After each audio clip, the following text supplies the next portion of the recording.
Kasus Verdi Sambo yang membunuh Brigadir Yosua membuat geram masyarakat. Terlebih skenario-skenario yang dibuat Verdi Sambo.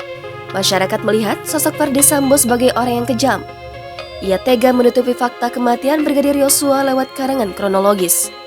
Kini, Verdi Sambo telah ditahan di Makobrimob bersama dengan tersangka yang lain, yakni Barada Eliezer, Bribka Riki, dan Kuat Ma'ruf. Ia juga turut menyeret sejumlah personel polisi yang diduga terlibat rekayasa kronologis dan menghilangkan barang bukti. Tak tanggung-tanggung, personel polisi yang terlibat memiliki jabatan yang mentereng dengan pangkat tinggi.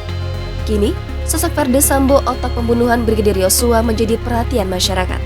Berikut ini sosok Verdi Sambo di mata teman sekolahnya.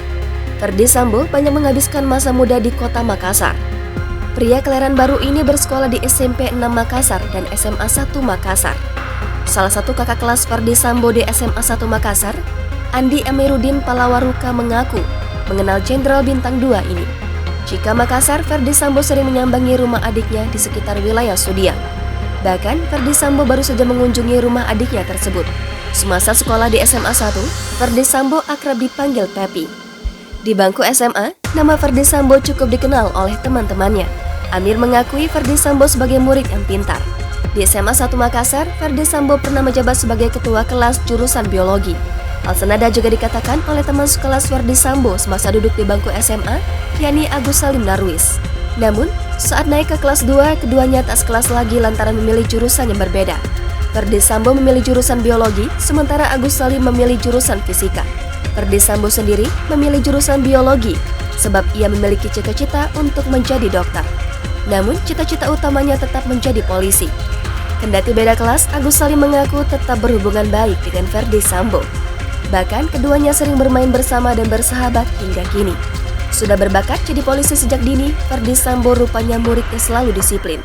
Kedisiplinan itu bahkan membuat suami Putri Chandrawati ini dipercayai menjabat sebagai ketua kelas dari kelas 1 hingga kelas 3 SMA.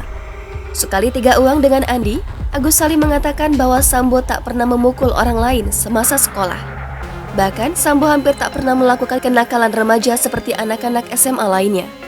Karena itu, saat mendengar Verdi Sambo ditetapkan sebagai tersangka pembunuhan Brigadir J, Agus Salim kaget. Ia menduga ada pemicu yang membuat Verdi Sambo sampai melakukan hal tersebut. Jangan lupa subscribe, share, komen, dan like ya!